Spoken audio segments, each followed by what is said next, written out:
नमस्कार। आज की क्लास में हम कंटिन्यू फ्रिक्शन पे ही अपना लेक्चर कंटिन्यूस कर रहे हैं। तो आप सब इन चीज़ों को ध्यान में रखेंगे कि बेटा प्रीवियस टॉपिक के अंदर जो चीज़ें हमने डिस्कशन में लाया, फ्रिक्शन क्या है, क्या कॉज है फ्रिक्शन का, क्या टाइप्स नाम से फ्रिक्शन के, आपने पढ़े स्टैटिक फ्रिक्शन और आज हम काइनेटिक फ्रिक्शन को पढ़ रहे। स्टैटिक फ्रिक्शन को आपने देखा, ये तब आता है वजूद में relative motion जब होती है, tendency of relative motion between the two bodies on surface of contact, यानी जब एक body under the applied force होती है वो ज़्यादा सरफेस। तो आपको मालूम है बेटा, जब एक बॉडी पे जैसे मेरे पास एक इंक्लिनेशन प्लेन है, तो आपको मालूम है बेटा वेक्टर एनर्जी से आपने पढ़ा, इस पे भी एक फोर्स ऑलरेडी मौजूद है जो इसके वेट फोर्स का कंपोनेंट होता है।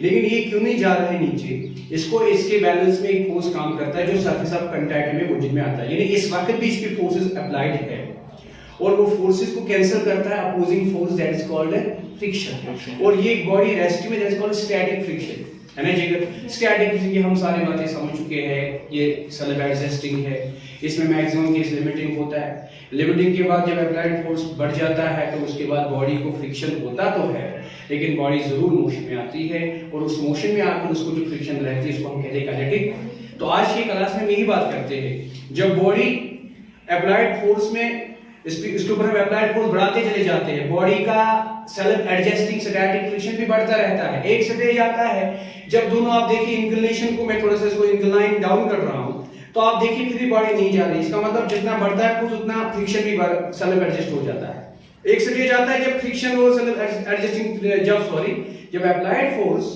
और सेल्फ एडजस्टिंग फ्रिक्शन का वैल्यू बराबर होता है और फ्रिक्शन मैक्सिमम हो जाता है, उसको हम नाम से क्या कहते हैं, जब स्टैटिक फ्रिक्शन मैक्सिमम होता है अपोजिशन में, उसको हम नाम क्या कहते हैं, लिमिटिंग फ्रिक्शन। तो लिमिटिंग फ्रिक्शन हो जाता है। लिमिटिंग के बाद जब अप्लाइड फोर्स बढ़ने लगता है तो अब फ्रिक्शन अपोजिंग उससे ज्यादा नहीं बढ़ता। तो सीधे सीधे हम ऑब्जर्वेशन इसको पास करेंगे। तो धीरे धीरे बेटा आप जानते हो जब ये फोर्स ऑफ एप्लीकेशन जो है इंक्लिनेशन के डाउन में जब ये लिमिटिंग को क्रॉस करता है तो लिमिटिंग का अब एबिलिटी खत्म हुआ है और बढ़ने का यानी मैक्सिमम हो गया, तो ये बॉडी धीरे धीरे डाउन मोशन में आ जाएगी। ये बॉडी धीरे धीरे आप देखिए बेटा थोड़ा सा फंस रही है, यहाँ से सरफेस खराब है इसकी, तो धीरे धीरे ये बॉडी मोशन में आ जाए। जब बॉडी मोशन में आ जाती है इस टाइम इसका फ्रिक्शन होता है, वही हम बात करें, that is kinetic friction. Under the motion of the body there is a friction always which opposes the motion. पहले तो टेंडेंसी ऑफ मोशन को अपोज हो रहा था, अब तो हम देखते हैं मोशन को अपोज हो रहा है। तो जब मोशन को अपोज हो रहा है उस टाइम जो रिलेटिव मोशन का अपोजिशन होता है उसका नाम है काइनेटिक फ्रिक्शन। क्या नाम है बेटा, काइनेटिक फ्रिक्शन। तो बात करते हैं काइनेटिक फ्रिक्शन की, किसकी बात करते हैं, काइनेटिक फ्रिक्शन की। तो क्या है काइनेटिक फ्रिक्शन बेटा, काइनेटिक फ्रिक्शन डिफाइन होता है opposing force developed between two surfaces of contact when one body slides और rolls on the surface of another. जब बॉडी मोशन में आ जाती है, बॉडी का मोशन में जाती है, जब अप्लाइड फोर्स लिमिटिंग फ्रिक्शन को क्रॉस करती है, जब अप्लाइड फोर्स लिमिटिंग फ्रिक्शन को क्रॉस करती है। ठीक है, आपको मालूम है स्टैटिक केस में फ्रिक्शन का वैल्यू बढ़ता है, बढ़ते बढ़ते ये मैक्सिमम होता है, उसको हम कहते हैं फ्रिक्शन लिमिटिंग। और फ्रिक्शन लिमिटिंग जो है इसलिए हम कहते हैं कि स्टैटिक फ्रिक्शन वेरिएबल होती है, लिमिटिंग केस में ये मैक्सिमम होती है। और कितना होती है वैल्यू से, म्यू इनटू एन, और साथ में लिखे म्यू एफ, स्टैटिक फ्रिक्शन का कोएफिशिएंट ऑफ द सरफेस। यानी मतलब दो सरफेस का नेचर कैसा है, मतलब उस सरफेस पे जो बॉडी मतलब जिसके बीच में हम फ्रिक्शन ढूंढते हैं उसका वेट फोर्स कैसा, नॉर्मल रिएक्शन कैसा उस पे लगना है, उस पे डिपेंड करता है कौन, फ्रिक्शन। तो ये वैल्यू किसका होता है, ये कोएफिशिएंट ऑफ फ्रिक्शन का मतलब दो सरफेस का नेचर कैसा है, तो उसका मतलब रखता है। और ये वैल्यू होता है मैक्सिमम वैल्यू। इसके बाद जब अप्लाइड फोर्स और बढ़ने लगता है बॉडी में, एक बॉडी को जब एक body as a mass opposing force friction limiting के अंडर रहती है, अप्लाइड फोर्स जब applied force greater than friction limiting होता है, body has to move, body is in motion, body is in, हमने ये पढ़ा है, क्या पढ़ा है बेटा, जब अप्लाइड फोर्स लिमिटिंग से ज्यादा बनता है तो बॉडी मोशन में, लेकिन बॉडी जब मोशन में आ जाती है इसका मतलब उसका फ्रिक्शन खत्म नहीं हुआ, तब भी उसका फ्रिक्शन होता है opposite to the relative motion, that is called as kinetic. So kinetic friction को हम शॉर्ट अल्फाज अगर हम यहां लिखें, it is defined as opposing force developed between two surfaces of contact when one body slides or rolls over the surface of another body, और हम short में कह सकते हैं, और it is opposition to relative motion, it is opposition to relative motion. ये relative motion की opposition बेटा होती है कौन? static friction, kinetic friction, जिसकी opposition होती है बेटा relative motion. बिल्कुल एक बॉडी जब चलती है दूसरी सरफेस पे तो उनके बीच में मोशन में फिर भी opposition आती है, opposite to the relative motion जो फोर्स होता है उसका नाम फ्रिक्शन होता है, लेकिन इस टाइप का नाम है kinetic friction. तो बेटा इसकी कुछ इंपॉर्टेंट प्रॉपर्टीज यानी प्रॉपर्टीज ऑफ kinetic friction, इसकी अहम कुछ बातें. Properties of kinetic friction. Number 1, आपको पता है ये क्या है? Opposition to relative motion. Yes, sir. जब दो बॉडीज में मोशन आ जाती है तब भी opposition होती है. Opposite to the relative motion, that is called kinetic friction. पहला point, it is opposite to relative motion. Point number 1 clear? Yes, sir. यानी कॉर्ड के रोड में चलती है, उसके रोड और टायर के बीच में फ्रिक्शन होती है, जो फ्रिक्शन इस मोशन को अपोज करती है, relative motion of car on the ground on the road, तो उसको हम कहते हैं किनेटिक फ्रिक्शन. इसलिए बेटा जब एक कार में आप एक्सेलरेटर का इस्तेमाल ऑफ करते हो, ब्रेक्स का अप्लाई नहीं करते हो, खुद ब खुद आप देखिए आपकी कार जो है खुद ब खुद आपकी कार स्टॉप करेगी, क्योंकि उसमें जो मोशन है डिस्टर्ब कौन कर रहा है? Opposite force, that is called friction. और हकीकत में किनेटिक फ्रिक्शन ही है वो फ्रिक्शन जो मोशन को डिस्टर्ब करता है. स्टैटिक फ्रिक्शन मोशन को बनाता है, स्टैटिक फ्रिक्शन मोशन को बनाता है, लेकिन किनेटिक फ्रिक्शन मोशन को बिगाड़ता है. आपको कैसा स्टैटिक फ्रिक्शन कैसे मोशन को बनाता है? चलिए इस बात को यही रखते हैं. कैसे इसको बनाता है सर, हम कैसे मानेंगे? देखिए बेटा, when we are able to walk, जब हम चलते हैं, थर्ड ला कहता है when we are act the ground rects. Yes, sir. Sure? We act ground rect. जब ग्राउंड और हमारे पैर के सरफेस के बीच में क्या होगा? जब वहां पे फ्रिक्शन ज्यादा होगा तभी हमारा पैर फंस जाता है, ग्राउंड के साथ फंस जाता है. फंस कर हम जब एक्ट करते हैं साथ ही रिएक्ट होते हैं, हमारा पैर उठता है और हम एबल टू वॉक होते हैं. मींस हमारी वॉकिंग पॉसिबल हो गई because of the static friction.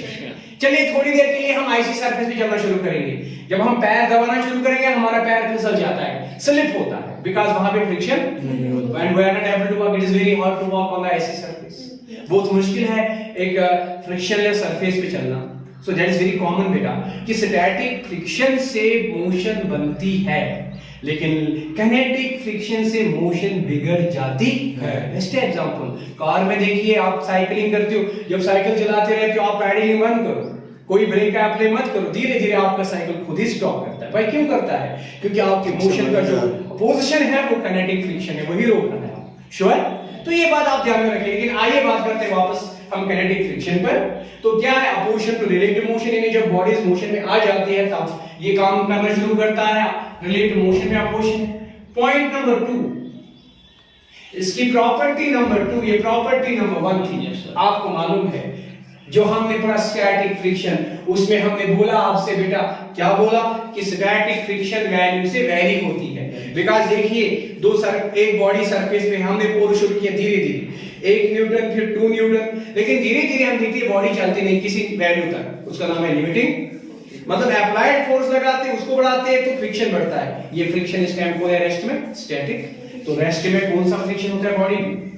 तो रेस्ट में होता है स्टैटिक फ्रिक्शन. और स्टैटिक फ्रिक्शन का वैल्यू फिक्स्ड नहीं होती है, ये तो सेल्फ एडजस्टिंग होता है. जितना अप्लाइड फोर्स बढ़ता है उतना स्टैटिक टिल इसका वैल्यू हो जाता है मैक्सिमम. और मैक्सिमम वैल्यू इसका क्या होता है? ये बात तो ध्यान में रखेंगे आप लोग. इसलिए मैंने कहा था आपको स्टैटिक फ्रिक्शन एक property, it is a variable friction that is called as self adjusting. और इसको हम नहीं कहेंगे ये फ्रिक्शन जो है ये कंटीन्यूअस आपकी कोर की स्पीड से जाएगी, किस वैल्यू से जाएगी, इसमें कोई इफेक्ट नहीं पड़ता है फ्रिक्शन किनेटिक पर. यानी किनेटिक फ्रिक्शन एक बॉडी की मोशन किस स्पीड से हो क्या भी हो, इसमें हमेशा रहती है value fixed, that's called constant. So याद रखिए हम यही बात आपसे कहेंगे, it is constant. It is, यानी याद रखिए बेटा ये बात बड़े ध्यान में रखिए. दूसरी बात, it is constant. It is constant. ये कांस्टेंट होता है. अगर कांस्टेंट है तो होता कितना है वो हम देख लेंगे बेटा, वो हम वैल्यू से देखेंगे. थर्ड पॉइंट यानी कौन सा?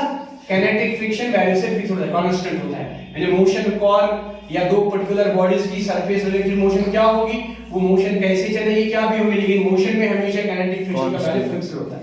वो हम देखेंगे वैल्यू से मैथमेटिकली। थर्ड प्रॉपर्टी में लिख के रखूंगा यहाँ पे। थर्ड प्रॉपर्टी में क्या बताऊंगा बेटा, याद रखिए, आपको पता है friction is always opposite to the relative motion. वहां पे टेंडेंसी ऑफ रिलेटिव मोशन, यहाँ पे अपोजिट मोशन। याद रखिए, it oppose the relative motion. It oppose, यहाँ पे लिखा हमने, it oppose the relative motion. ठीक है बेटा। नेक्स्ट, इसी की प्रॉपर्टी हम मेजरमेंट बनाते हैं। इसका मतलब जो काइनेटिक फ्रिक्शन है ये कांस्टेंट है, लेकिन है कितना बेटा, constant proportional to the normal reaction, because frictional force normal reaction पे डिपेंड करता है। नॉर्मल रिएक्शन आपको पता है, सरफेस ऑफ कांटेक्ट का फोर्स होता है, बॉडी को नॉर्मली एक्ट होता है इस तरह, है ना, इट इज वेट। तो आप देखिए नॉर्मल रिएक्शन पे डिपेंड करता है। Normal reaction is a fixed value, is a fixed. तो काइनेटिक फ्रिक्शन कांस्टेंट कैसे बनेगा, यही से देखेंगे। implies that particular surface sphere के लिए काइनेटिक फ्रिक्शन जो है इक्वल टू उस सरफेस स्फीयर जो इंटरैक्ट आपस में कर रहे हैं मोशन में, उसका नेचर कैसा, उसको कहते हैं कोएफिशिएंट ऑफ फ्रिक्शन। अब ये मोशन में है क्या, कि coefficient of kinetic friction, coefficient of kinetic friction into n। ये रही बात, जो आपका काइनेटिक फ्रिक्शन है, जो आपका काइनेटिक फ्रिक्शन, उसका वैल्यू कांस्टेंट है, क्या है, और बराबर है mu K into n, where mu के जो होता है, इसको हम कहते हैं coefficient of kinetic friction, coefficient of kinetic friction. और ये कांस्टेंट होता है, ये डिपेंड खाली करता है, it is depending on nature of two surfaces, यानी उनके बीच का एरिया कितना टच है, वो टेंशन खाली उनके नेचर ऑफ सरफेस। यानी बेटा ध्यान रखो, वुडन इंक्लिनेशन पे वुडन बॉल, वुडन ब्लॉक रखेंगे, वो इंक्लिनेशन पे स्लाइड कब करेगा, वो सरफेस वुडन और इंक्लिनेशन की सरफेस के नेचर पे डिपेंड करेगा। इसके बाद मैं यही ब्लॉक किसी मेटल का ले जाऊंगा या किसी स्मूथ सरफेस का ले जाऊंगा तो उसमें अलग होगा। मतलब nature of coefficient of friction depend करता है नेचर ऑफ सरफेसेस पर, nature of two surface. Any question, any doubt, any problem? ये बड़ी इंपॉर्टेंट बात है बेटा। और इसका जो वैल्यू है ये हम एक्सपेरिमेंटली वेरीफाई करते हैं। ठीक है बेटा, इसका वैल्यू एक्सपेरिमेंटली वेरीफाई होता है। तो ये चीज आप ध्यान में रखेंगे बेटा। कुछ काइनेटिक फ्रिक्शन को हम कुछ अहम बातें इसके साथ जोड़ते हैं बेटा। कभी-कभी अक्सर आपको न्यूमेरिकल्स में अक्सर न्यूमेरिकल में फ्रिक्शन पूछा जाता है, और फ्रिक्शन में आपको फ्रिक्शन काइनेटिक हो, फ्रिक्शन लिमिटिंग हो, ये मेजर करना होता है। लेकिन आपको लिमिटिंग फ्रिक्शन का कोएफिशिएंट और काइनेटिक फ्रिक्शन का कोएफिशिएंट कैसे लिखते हो आप लिखते हो लिमिटिंग फ्रिक्शन का कोएफिशिएंट म्यू एस स्टैटिक, आप लिखते हो काइनेटिक फ्रिक्शन का कोएफिशिएंट म्यू के।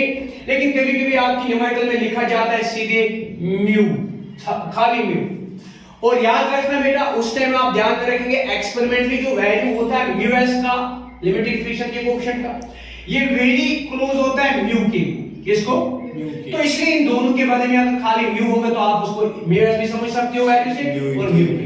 ये बात आप न्यूमेरिकल्स के लिए ध्यान में रखेंगे। श्योर? Any confusion? आइए बेटा, हम इंक्लिनेशन पर हम देखते हैं कि काइनेटिक फ्रिक्शन का वैल्यू कितना होगा। काइनेटिक फ्रिक्शन का वैल्यू कितना होगा एक इंक्लिनेशन पर। चलिए एग्जांपल हम लेते हैं, एग्जांपल लेते हैं इंक्लिनेशन की। और मेरे आपके सामने मैंने एक इंक्लिनेशन रखी है। ये इंक्लिनेशन है बेटा, जिसमें स्लोप होता है, इंक्लिनेशन होती है, एक बॉडी स्लाइड डाउन करती है। क्यों करती है बेटा? कोई फोर्स नहीं लगाते, अपने आप भी करते, देखिए, है ना बेटा? तो ऐसा क्यों बेटा? ये हमने पढ़ा है वेक्टर्स में, लेकिन थोड़ा सा हेल्प करते हैं आपको। देखिए बेटा, आप जानते हो, अब आप जानते हो बेटा, अगर ये एक इंक्लिनेशन है, अगर ये एक इंक्लिनेशन है, इंक्लिनेशन कुछ एंगल से है, कुछ थीटा पर है, और इस पे हम एक ब्लॉक रखे हैं, ये ब्लॉक रखे हैं, एक ब्लॉक रखे हैं, block A of some mass M mass का एक ब्लॉक रखे हैं। इस ब्लॉक पे लग रहा है वेट फोर्स डाउन में, दैट इज एम। और इस वेट फोर्स को हमने तोड़ दिया है। जितना इंक्लिनेशन का एंगल होता है उतना नॉर्मल कंपोनेंट के साथ भी एंगल होता है थीटा।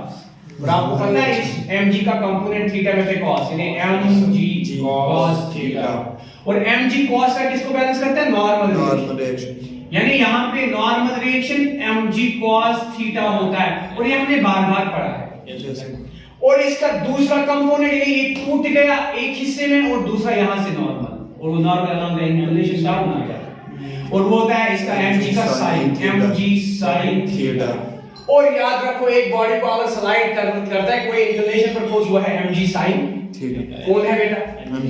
mg sin थीटा से बॉडी इंक्लिनेशन डाउन करती है।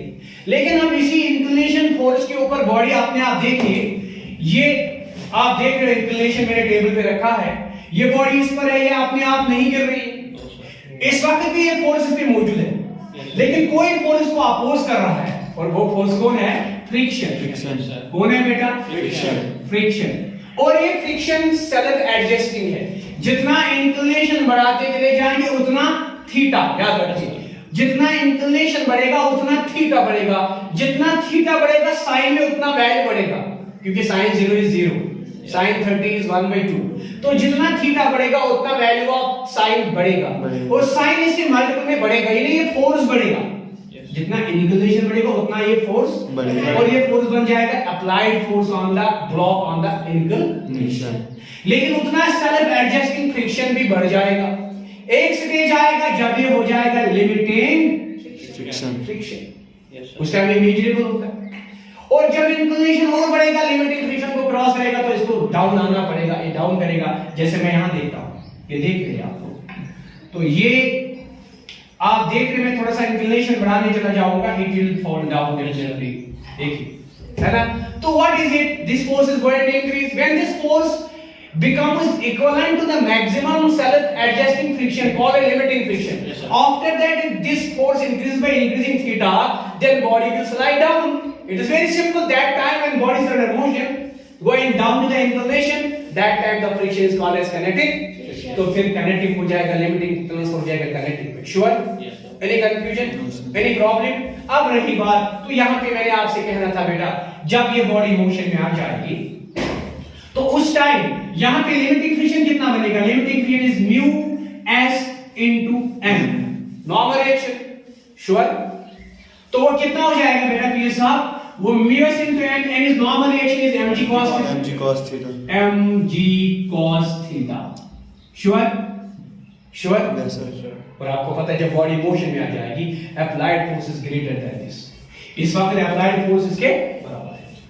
यानी लिमिटिंग फ्रिक्शन जो यहां पे है, अगर हम कहेंगे इस इंक्लिनेशन के लिए ये किसके बराबर है? ये बराबर है mg sin थीटा के वैल्यू, बिल्कुल, बिकॉज़ जितना अप्लाइड फोर्स बढ़ता है उतना स्टैटिक फ्रिक्शन बढ़ता है, स्टेज आता है जब स्टैटिक होता है लिमिटिंग, उस टाइम ये दोनों बराबर बैलेंस करते हैं।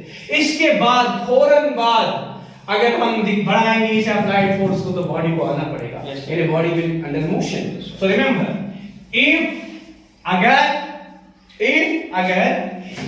mg sin theta increases limiting friction, body has to slide down, definitely इसको slide down होना पड़ेगा। in this case जो फ्रिक्शन होगा वो क्या हो जाएगा? kinetic। So in this case friction now becomes kinetic, that is mu k into n, that is mu k into n. What is n equivalent to? It is mg cos theta. Any question? No sir. Any doubt? Any problem? अब मैं आपसे एक बात जोड़ने चला जाता हूं। क्या? एक बात याद रखेंगे आप लोग बेटा, नोट पॉइंट से आप एक बात याद रखेंगे, वो ये है कि जो फ्रिक्शनल वैल्यू किनेटिक का है और जो लिमिटिंग है, क्या दोनों में बड़ा फर्क है? दोनों में ध्यान रखिएगा। जब बॉडी मोशन में आ जाती है बेटा, नो डाउट उसके जो वैल्यू पॉइंट ज्यादा बनते हैं, लेकिन उसके पॉइंट ऑफ प्रेशर जो है डिक्रीज होते हैं एरिया से बहुत नेग्लिजिबल के बराबर। और याद रखिए बेटा, अगर स्टैटिक हम स्मूथनेस करते हैं तो प्रेशर के पॉइंट्स डिक्रीज होते हैं लेकिन कंडक्टेंस बढ़ते हैं। इनके साथ फ्रिक्शन हमने जब पढ़ा था मॉडर्न कंसेप्ट से। लेकिन जब बॉडी मोशन में आ जाएगी तो उसके प्रेशर के ऑलरेडी बहुत कम है, तो कांटेक्ट पॉइंट्स मोशन में बहुत कम बनते हैं। उससे क्या होता है, जितना वो लिमिटिंग फ्रिक्शन में अप्लाइड फोर्स की जरूरत पड़ती है उसको मोशन बनाने के लिए, जब वो मोशन में आ जाती है आपको उतना अप्लाइड फोर्स जरूरत आप उससे कम पड़ती है। इसका मतलब है काइनेटिक फ्रिक्शन लिमिटिंग फ्रिक्शन से कम ही होता है, और साथ में कांस्टेंट भी होता है, साथ में कांस्टेंट भी होता है। Kinetic friction by value is lesser than limiting friction and is always constant and is always, so this point should be clearly yes adopted in your brain that what is it that याद रखेगा बेटा, क्या ध्यान रखेंगे आप बेटा, तो ध्यान में ये चीज रखेंगे आप, जो वैल्यू होगा kinetic friction का ये लेस देन होता है value by limiting friction. Yes sir, यानी सबसे ज्यादा अपोजिशन एक बॉडी को फ्रिक्शन के उसूल से कब आएगी, at the value of limiting friction, at the value of when the body is in motion then that time it faces kinetic friction, it is less than limiting but is always constant as well, और साथ में होता है क्या होता है बेटा, constant. चलिए बेटा हम कुछ न्यूमेरिकल हम काइनेटिक फ्रिक्शन के ऊपर करते हैं एक्सेलरेशन के साथ, सेकंड लॉ का इस्तेमाल करके, थर्ड लॉ का इस्तेमाल करके, तो इसकी कुछ हम अहम बातें करेंगे बेटा, तब तक हम पॉज करेंगे वीडियो को। तो जिगर जहां पे आप कंफ्यूज कर रहे हो बेटा, ये सिंपल बात है यहाँ पे कि मैं कह रहा हूं कि बेटा जब लिमिटिंग फ्रिक्शन से बढ़ जाएगा applied force mg sin theta inclination का, ठीक, तो उस टाइम क्या होगा, उस टाइम बॉडी में मोशन आएगा और उस टाइम का फ्रिक्शन हो जाएगा काइनेटिक फ्रिक्शन। यानी यहां मैं बात करता हूं जब body has to slide down the friction now is a kinetic, the friction becomes kinetic, बस यही मैं बात कह रहा था आपसे। चलिए छोटी-छोटी न्यूमेरिकल्स के साथ हम इस चीज को समझने की कोशिश करेंगे बेटा। तो यहाँ पे हम न्यूमेरिकल नंबर 1 बनाते हैं। अगर यहाँ पे हमने हमने एक सरफेस लिया हॉरिजॉन्टल, इस पे हमने एक बॉडी रखा, मास वैल्यू सपोज 3 kg,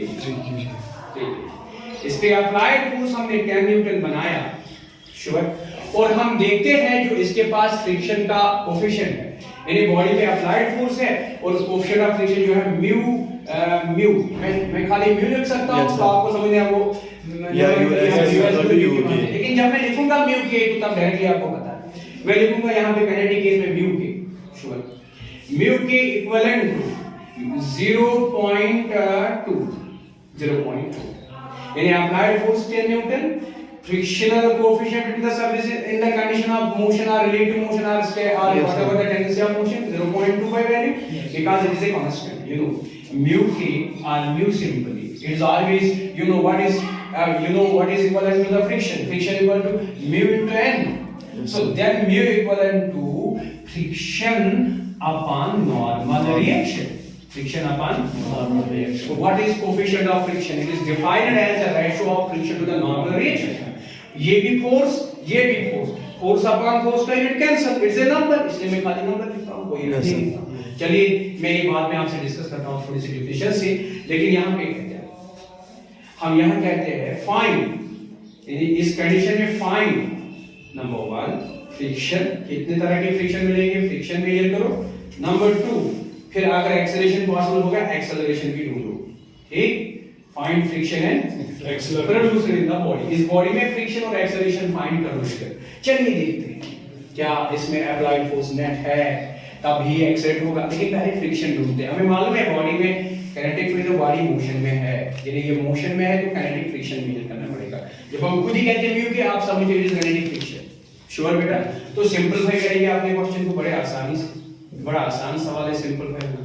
ये साहब क्या कहेंगे जी, हमारी बॉडी जो 3 kg है उस पे देखते हैं every diagram, free body diagram में 3 kg मास, श्योर, और इस पे वेट फोर्स अपना है that is mg, that is 3g है ना जी, और g को अप्रोक्सीमेटली 10 मीटर पर सेकंड से क्या है, और ये साथ में नॉर्मल रिएक्शन फेस करेगी due to contact force, yes sir, और वो n ये दोनों फोर्स बराबर होंगे, yes sir, sure, yes sir.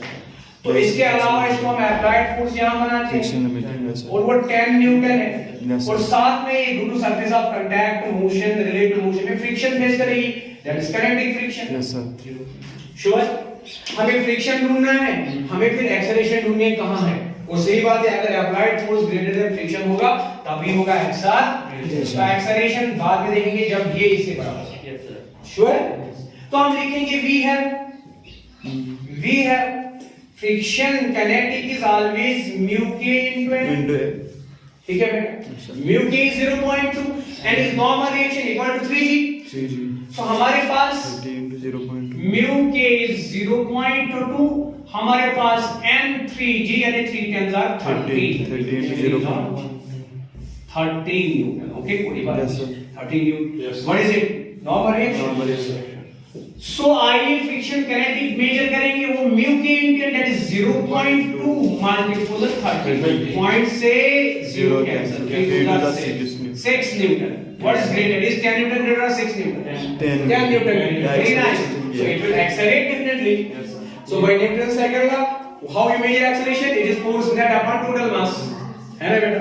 So यहाँ लिखेंगे also, sure बेटा? Also force acceleration बराबर force net upon mass total. For a system, for a body, it is individual mass. Okay साहब, आप बताइए बेटा एक्सेलरेशन कितना मिलेगा, फोर्स नेट कितना है आपका, तो अप्लाइड फोर्स कितना है 10 न्यूटन माइनस इसके ऑपोजिट पे काइनेटिक फ्रिक्शन कितना है जी 6 न्यूटन, हो गया नेट फोर्स अपॉन मास।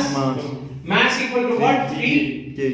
तो implies acceleration you have measured here 10 minus 6 is 4 by 3 is 3 ones are 3 this आएगा 1 से 10 1.33 है ना, 1.33 मीटर पर सेकंड। Answer sure?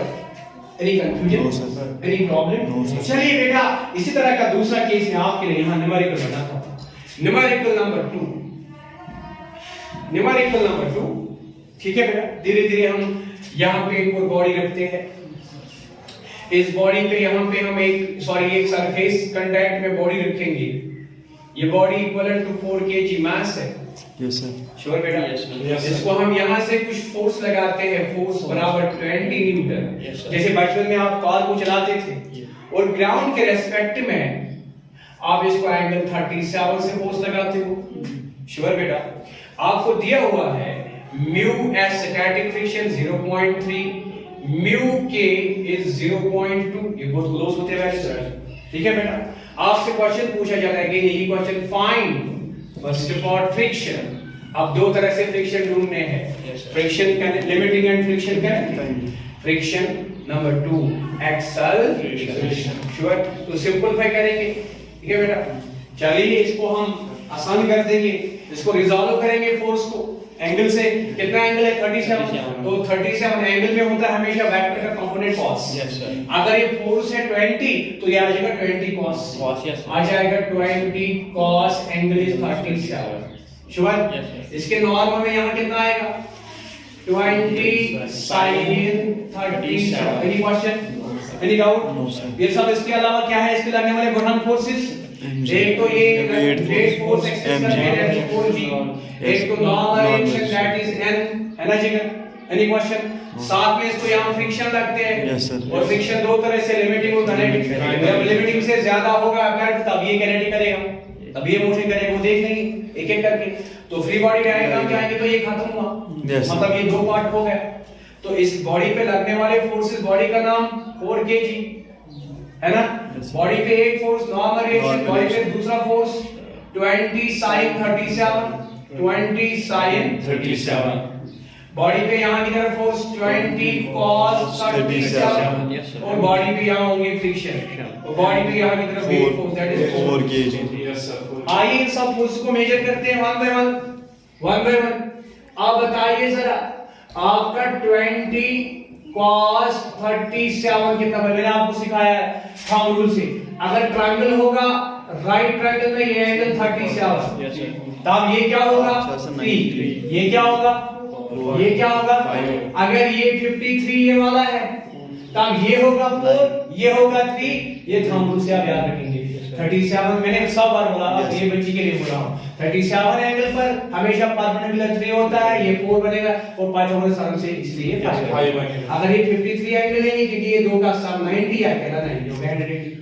ठीक है बेटा, तो फिर आसान है 37 में बताओ 20 cos 37 कितना मिलेगा आपकी बता बेटा 20 तो 20 है cos is base upon hypotenuse base is 4 it is 5 it is 4 upon 5 5 1 is 24 5 4s are 20 so it is 16 yes sir so what is it तो यही है ना yes sir तो ये बराबर है 16 एंड आपको कौन सा चाहिए 20 sin 37 20 sin is और half perpendicular upon so 3/5 5 1 is 4 4 3s are 12 Newton sure सब आसान अब आसान है अब बॉडी ना आप जाती है ना डाउन तो मतलब आपके फोर्सेस बराबर डाउन के फोर्सेस है ना या नहीं है बात समझ आती है सो बताइए क्या लेंगे नॉर्मल रिएक्शन प्लस 20 sin 37 के बाद 12 इज इक्वल टू डाउन में 4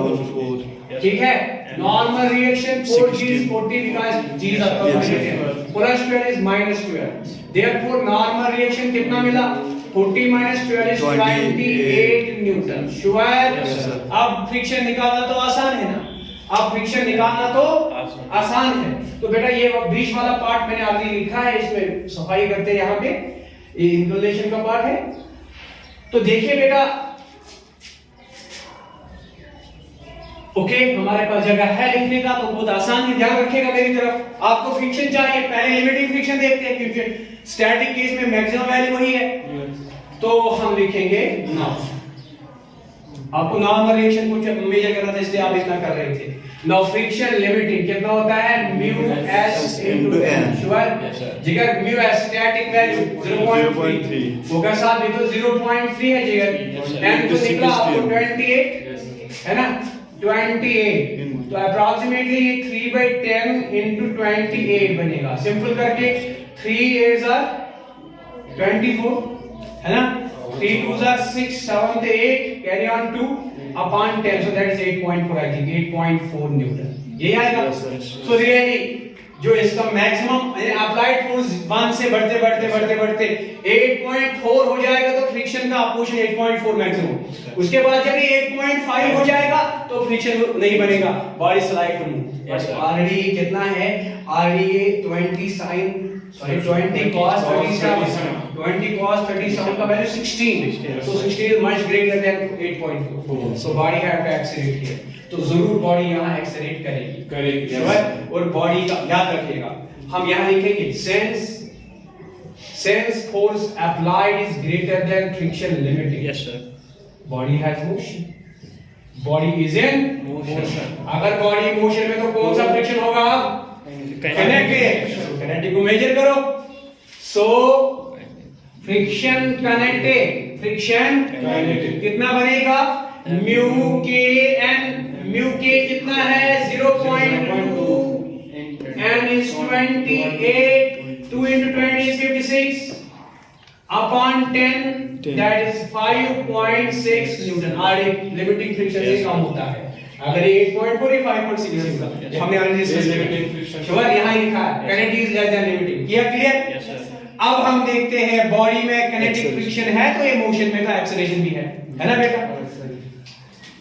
10 अब एक और question acceleration is force net upon mass for a body पे नेट फोर्स क्या है यहां की तरफ 60 न्यूटन यहां की तरफ लिमिटिंग फ्रिक्शन मैक्सिमम केस लेकिन ये मोशन में आप लिमिटिंग नहीं आप किनेटिक है अब तो ये क्या बनेगा 16 force minus friction kinetic divide by mass is force कितना है 16 माइनस किनेटिक कितना है 5.6 upon 4 16 को निकालेंगे 5.6 अप्रोक्सीमेटली अगर बोलो 16 is 5 का तो अरे को 0.6 है 10.4 upon 4 श्योर तो एक्सेलरेशन मिला 4 2s are 8 ऑलरेडी डेसिमल है 2 यहां से है 24 4 6 is 24 तो 2.6 मीटर पर second acceleration. Okay? Yes, sir. Okay, Arjun, we will close class today now. Thank you so much.